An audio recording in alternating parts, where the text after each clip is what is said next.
Good morning twelfth class. हम कुशवंत सिंह द्वारा लिखा गया the portrait of A lady यानी एक महिला का छाया चित्र।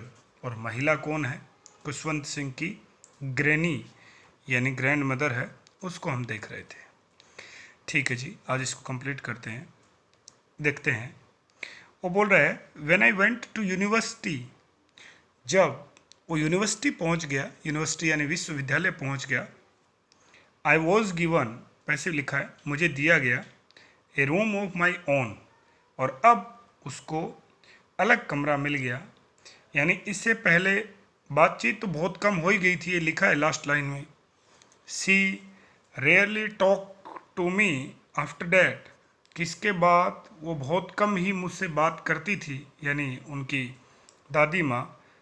और अब वो जो थोड़ा बहुत कनेक्शन बचा था, क्योंकि एक ही कमरे को शेयर करते थे, वो भी टूट गया, क्योंकि कुशवंत सिंह को ऑथर को अलग कमरा मिल गया। आगे लिखा भी है, देखिए।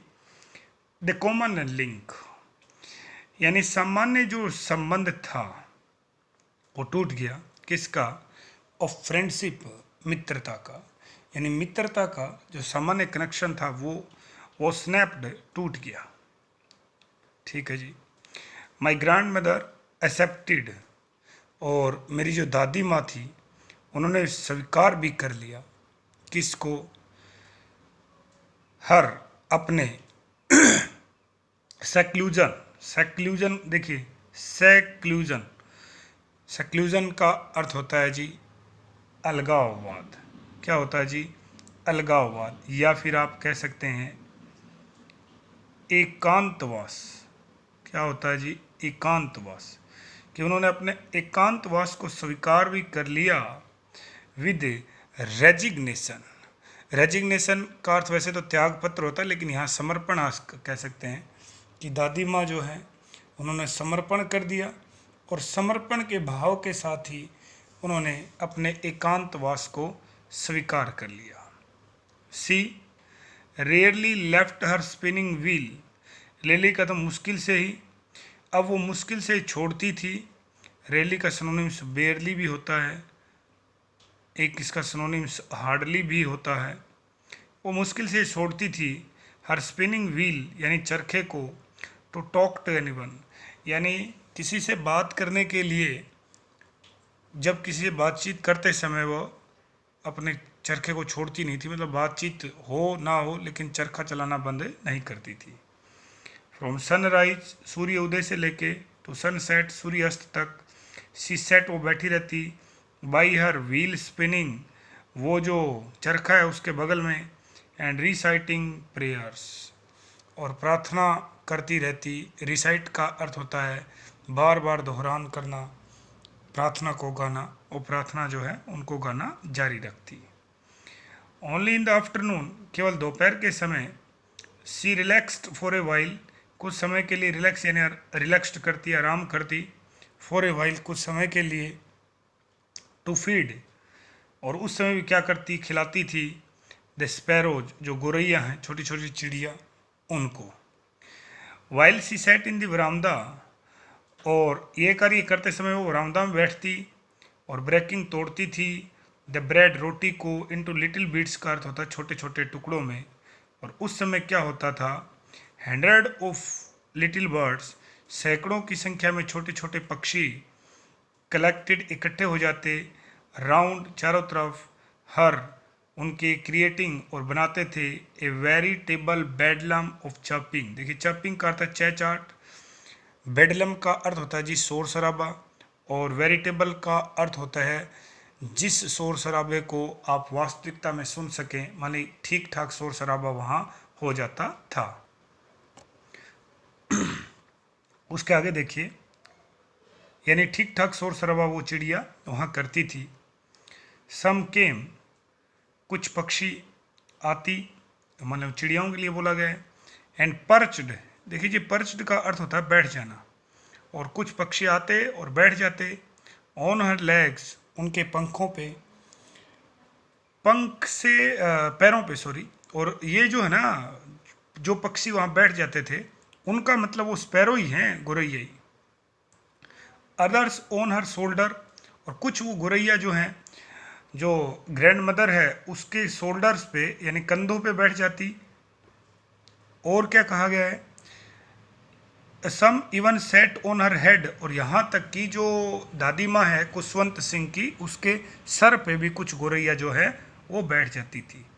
सी स्माइल्ड, दादी माँ केवल मुस्कुराती, बट नेवर शूड लिखा है जी। शूड का अर्थ होता है उड़ाना, दूर भगाना, लेकिन कभी भी उनको भगाती नहीं थी। देम उनके लिए है, अवे करते है दूर, उनको भगाती नहीं थी, केवल मुस्कुराती थी। इट यूज टू हैबिट है, be the happiest half hour of the day for her. Her यानी दादी माँ के लिए ये आधा घंटा सबसे हैप्पीएस्ट होता, यानी इस आधे घंटे को दादी माँ सबसे ज़्यादा इंजॉय करती थी, आप यूँ कह सकते हैं। उसके आगे देखिए, उसके आगे है when I decided to go abroad. वो बोला जब उसके बाद मैंने एब्रोड जाने का निर्णय लिया, एब्रोड यानी विदेश, आगे की पढ़ाई के लिए, फॉर फर्दर स्टडीज ये कहा गया, फर्दर आगे की स्टडीज़ का अर्थ है अध्ययन, कि आगे की अध्ययन के लिए जब मैंने विदेश जाने का निर्णय लिया, आई वॉज श्योर, मुझे पूरा विश्वास था, माई ग्रैंड मदर, मेरी जो दादी माँ हैं, वुड बी अपसेट, कि वो परेशान हो जाएंगी ये बात सुन के, काफ़ी लगाव था अपने पोते से। I would be away for 5 years, क्योंकि मैं 5 वर्ष के लिए जा रहा था, यानी 5 वर्ष के लिए मैं उनसे दूर रहूँगा। एंड एट हर एज, और जो उनकी उम्र थी, यानी अब वो 90 के आसपास होंगी या 85 प्लस होंगी आप कह सकते हैं। वन कुड नेवर टेल, तो उस उम्र में कोई बता नहीं सकता कि वो वापस आके उससे मिल पाएगा कि नहीं मिल पाएगा, यानी उनका देहांत भी हो सकता है। बट लेकिन माई ग्रैंड मदर कुड, लेकिन वो कह रहा है लेकिन मेरी दादी कर सकती थी। क्या कर सकती थी देखिए, she was not even sentimental, वो बिल्कुल भी भावुक नहीं हुई। सेंटिमेंटल भावुक होता है, बिल्कुल भी भावुक नहीं हुई। इसलिए नहीं हुई क्योंकि उसको पता था कि उसका पोता भावुक हो जाएगा और फिर उसका जो पोता है शायद वो वहाँ अध्ययन ढंग से ना कर पाए, तो उसने भावनाएं नहीं दिखाई।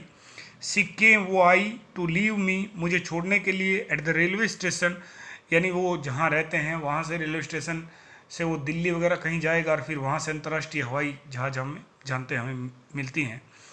But didn't talk, I railway station तक लेकिन बात नहीं की। शो एनी इमोशन, कोई भावना नहीं दिखाई। हर लिप्स, उनके जो होठ थे, मूव्ड, हिल रहे थे, इन प्रेयर, प्रार्थना, मानी वो प्रार्थना करते जा रही थी। हर माइंड, उनका जो मन था, वॉज लॉस्ट इन प्रेयर, आत्मा में ही लगा हुआ था, उसी में डूबा हुआ था। हर फिंगर्स, उनकी उंगलियां, वर विजी, व्यस्त थी, टेलिंग, घुमाने में, द बीड्स, मोती के जो मनके हैं उनको, ऑफ हर रोजरी, यानी उनकी माला, की जो माला है उनके छोटे छोटे ये मनके होते हैं, आप जानते हैं उस माला में रुद्राक्ष की तरह डले होते हैं, उनको वो घुमा रही थी। साइलेंटली, चुपचाप, सी किस्ड माई फोरहेड, फोरहेड करता है माथा, उन्होंने मेरे माथे को चूमा, अद्भुत स्पर्श रहता है। एंड व्हेन आई लेफ्ट, और जब मैं वहाँ से निकला, वो कह रहा है कि उन्होंने बिना शोर शराबे के कुछ बोले, चुपचाप मेरे माथे को चूमा। और व्हेन आई लेफ्ट, जब मैं वहाँ से चला गया, I cherished the most imprint as perhaps. देखिए, इम्प्रिंट का अर्थ होता है जी निशान। क्या होता है जी? निशान। मोएस्ट का अर्थ होता है जी नम, निशान को आप छाप भी कह सकते हैं। और जो चेरिस है उसका अर्थ होता है, वैसे तो चेरिस का अर्थ होता है खुश हो जाना, लेकिन यहाँ जो चेरिस है उसका अर्थ होता है संभाल के रखना, संभाल के रखना। वो कह रहा है कि मैंने उस नम, वो जो जैसे उन्होंने मुझे किस किया फोरहेड पे, तो उस नम छाप को, इम्प्रिंट को मैंने संजो के रखा, संभाल के रखा, क्योंकि as perhaps the last sign of physical contact between us, physical शारीरिक कॉन्टैक्ट, संपर्क बिटवीन, हमारे बीच में, लास्ट अंतिम साइन, मैंने सोचा कि दादी माँ और मेरे बीच में आखिरी शारीरिक जो है कांटेक्ट रहेगा, क्योंकि मुझे नहीं लगता कि वो जिंदा रहेंगी जब तक मैं आऊँगा, तो इसलिए मैंने उस किस को जो फोरहेड पे, माथे पे दादी माँ ने किया, उसको बड़ा संभाल के रखा, मतलब मैंने उसको बहुत ज़्यादा तवज्जो दी, आप कहने का मतलब ये है। But that was not so, वो कह रहा है लेकिन ऐसी बात नहीं थी। आफ्टर 5 ईयर्स, 5 वर्ष बाद भी, आई केम बैक होम, जब मैं घर वापस आया, was meet by her at the station, और वो फिर मुझे स्टेशन पे लेने के लिए आई। She didn't look a day older, और अब भी वो 5 वर्ष पहले मैं जैसे उनको छोड़ के गया था वैसी नज़र आ रही थी, यानी एक दिन भी वृद्ध नज़र नहीं आ रही थी। She still had no time for words, शब्दों के लिए अब भी उनके पास कोई समय नहीं था। And while she clasps me in her arm, देखिए जी, वो कह रहा है कि जब उन्होंने मुझे आलिंगन किया, क्लैप्स का अर्थ है गले लगाना, बाहों में भरना, इन हर आर्म्स, जब दादी माँ ने मुझे अपनी बाहों में भरा, आई कुड हियर, मैं सुन सकता था, हर अपनी दादी माँ को रिसाइटिंग दोहराते हुए प्रेयर्स जो है प्रार्थनाओं को, यानी ये भी एक अलग ही एक तरीके से आप कह सकते हैं भाव है कि जैसे दादी माँ ने मुझे अपनी बाहों में क्लैप्स्ड किया, अपनी बाहों में लिया, तो मैं वो प्रार्थना धीरे धीरे सुन पा रहा था। Even on the first day of my arrival, arrival का अर्थ है आगमन, फर्स्ट का अर्थ है पहला, जिस दिन मैं पहुंचा उसी दिन, हर हैप्पीएस्ट मोमेंट्स, उनका सबसे अच्छा पल जो क्या था, विद हर स्पैरो, आज वो चिड़िया जो हैं, जो गुरैया हैं, उनको खाना जो खिलाती हैं, वो उस समय का जो टाइम वो सबसे हैप्पीएस्ट था। Home she feed longer and with the फेवरियस रिबोक, देखिए रिब्यूक का अर्थ होता है जी फटकार, क्या होता है जी फटकार, और फेवलस का अर्थ होता है जी बेकार, निरर्थक, वेन। हल्की हल्की फटकार तो लगा रही थी वो उनको ऐसे ही, मतलब कुछ करना नहीं, वो चिड़िया जो हैं, गुरैया जो हैं, कभी सर पे बैठ रही हैं, कभी हाथ पे, तो ऐसा लग रहा है कि वो फटकार लगा रही, लेकिन वो फटकार क्या है, बेकार हैं, उन फटकार का फ्यूलस है, उनका कोई उपयोगी नहीं है। ठीक है जी। इन द इवनिंग, और शाम के समय, एक बड़ा परिवर्तन केम ओवर हर, दादी माँ में शाम को एक बड़ा परिवर्तन आया। सी डिडंट प्रेयर, परिवर्तन क्या है कि उन्होंने प्रार्थना नहीं गाई। सी कलेक्टेड द वीमेन, उन्होंने महिलाओं को इकट्ठा किया, ऑफ द नेबरहुड, जो पड़ोस की थी, गोट एन ओल्ड ड्रम, और एक पुराना ड्रम भी उठाया, पता नहीं कहाँ से वो व्यवस्थित किया है, एंड स्टार्टेड टू सिंग, और गाना शुरू कर दिया, फॉर सेवरल आवर्स, और कई घंटों के लिए। She thump the sagging skin of the dilapidated drum, देखिए थम्प का अर्थ होता है जी बजाना, सैगिंग का अर्थ है ढीली ढाली, स्किन का अर्थ होता है वो जो जो ढोल होता है उसकी जो खाल है उसको कहते हैं, डिलाफिलेटेड का अर्थ है टूटा फूटा पुराना ड्रम, और उस टूटे फूटे पुराने ड्रम को उसने कई घंटों तक बजाया, संग और गाना गा रही थी, of the homecoming of warrior, योद्धा, पहले जब योद्धा घर लौटते थे और उनके घर लौटने के लिए उनके उपलक्ष्य में जो गीत गाए जाते थे वैसे ही गीत वो गा रही है कि आज योद्धा घर लौट के आया है, यानी उनका पोता घर लौट के आया है।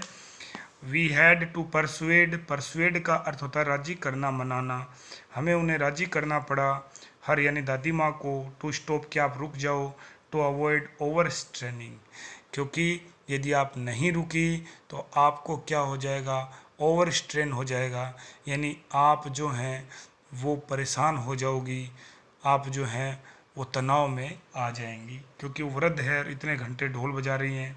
That was the first time since I had known her that C didn't prayer, जब से मैं उनको जानता हूँ तब से पहली बार ऐसा है कि उन्होंने उस दिन क्या नहीं की, प्रार्थना नहीं गाई, यानी वो प्रार्थना नहीं गा रही थी। वो दिन बीत गया, मानो वो 15 का था, वो बीत गया। ठीक है जी। और देख लें आप, ध्यान से देखना, वो क्या कह रहा है कि उन्होंने महिलाओं को इकट्ठा किया और वो गाना बजाया, ढोल बजाए, वो गाने वगैरह गा रही है, वो सब किया। उस दिन उन्होंने प्रार्थना नहीं की। द नेक्स्ट मॉर्निंग, अगली सुबह, मान लो 15 को आया था, 16 की सुबह, सी वॉज टेकन इल, वो बीमार पड़ गई। It was a mild fever, देखिए फीवर का अर्थ है बुखार और माइल्ड का अर्थ होता है हल्का। क्या होता है जी, हल्का। ये हल्का सा बुखार था। The doctor told us, doctor बुलाया गया और डॉक्टर ने हमें बताया डैट इट वुड गो, ये चला जाएगा, यानी इट है ना बुखार के लिए आया, क्योंकि दादी माँ के लिए तो सी आएगा या हर आएगा, आप जानते ही हैं। But my grand mother thought differently. जैसे डॉक्टर ने ये बात बताई, बता के वो चले गए, तो मेरी दादी माँ उस बात से सहमत नहीं थी। थॉट करता सोचना, डिफरेंटली का अलग, दादी माँ अलग ही सोच रही थी। सी टोल्ड अस, दादी माँ ने हमें बता दिया, that our end was near, कि उसका अंत बिल्कुल नज़दीक है। ऐसा रहता है, कई वृद्ध व्यक्ति वृद्ध अवस्था में आके उनको आभास हो जाता है अपनी मृत्यु का कुछ समय पहले। सी सेड डैट, उन्होंने कहा, since only a few hours, since का अर्थ है क्योंकि, क्योंकि अब कुछ घंटे ही बचे हैं, before the close of the first chapter of our life, कि अब कुछ घंटे ही बचे हैं और उनके जीवन का जो प्रथम अध्याय है वो समाप्त होने वाला है। She had omitted to prayer, तो वो क्या कह रहा है, जब उन्होंने बताया कि प्रथम अध्याय के समाप्त होने से केवल कुछ घंटे बचे हैं, तो उन्होंने क्या कर दिया था, प्रार्थना करना छोड़ दिया था। ओमिट कर मना कर देना। She was not going to waste any more time talking to us, अभी अभी उन्होंने प्रार्थना करना बंद किया था, तो वो समय को बर्बाद नहीं करना चाहती थी। लेकिन हमने क्या किया, देखना, वी प्रोटेस्ट, हमने इस बात का विरोध किया कि ऐसा कुछ नहीं है। But she ignored our protest, और लेकिन उन्होंने हमारे प्रोटेस्ट को क्या कर दिया, अनदेखा कर दिया।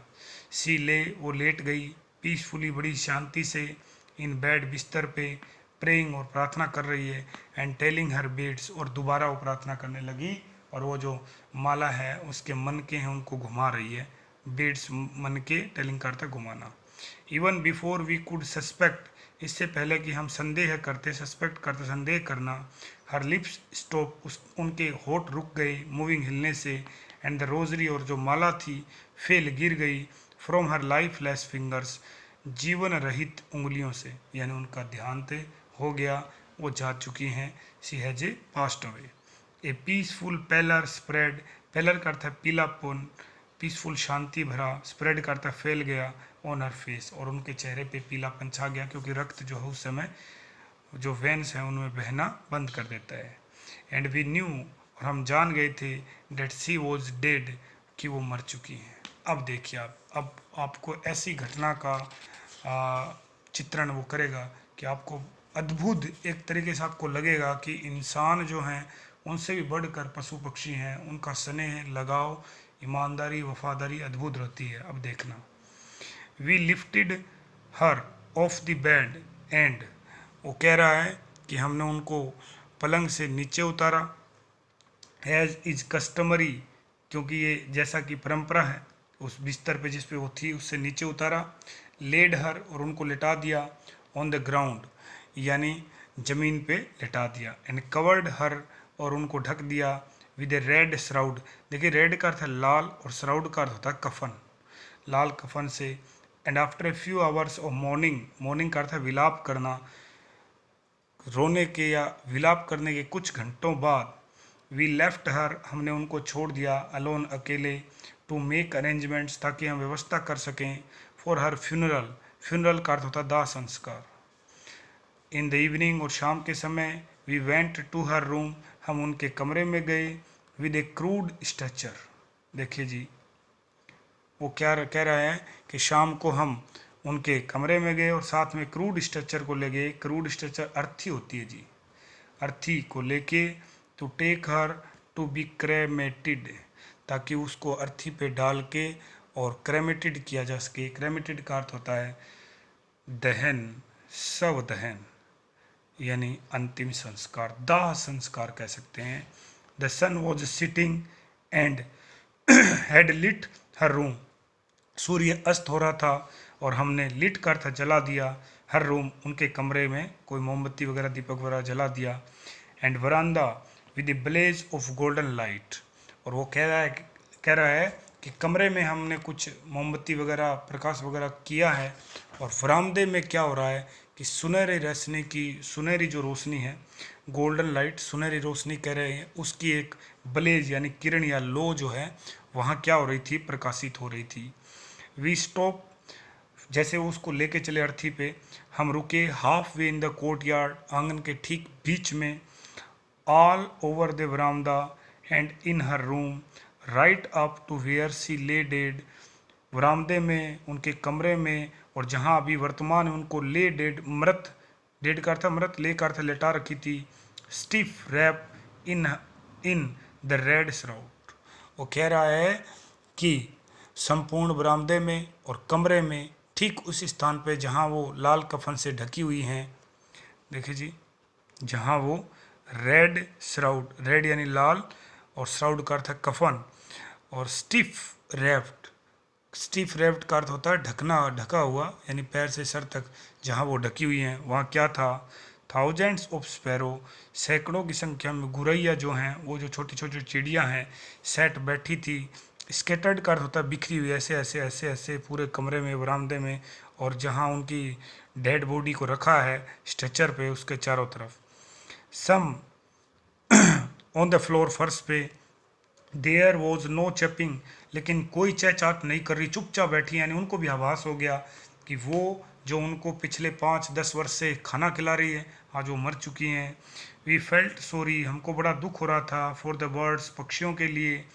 तो हिम्मत करके उनकी माँ उठी और उन्होंने क्या किया, माई मदर फेच, मेरी माँ जो है, कुशवंत सिंह कह रहा है, मेरी माँ लेके आई सम ब्रेड, कुछ रोटियाँ, फॉर देम, उनके लिए। सी ब्रोक इट, और वो रोटियाँ उन्होंने तोड़ दी, इनटू लिटिल, छोटे छोटे, क्रम का अर्थ होता है टुकड़ों में, छोटे छोटे टुकड़ों में तोड़ दी।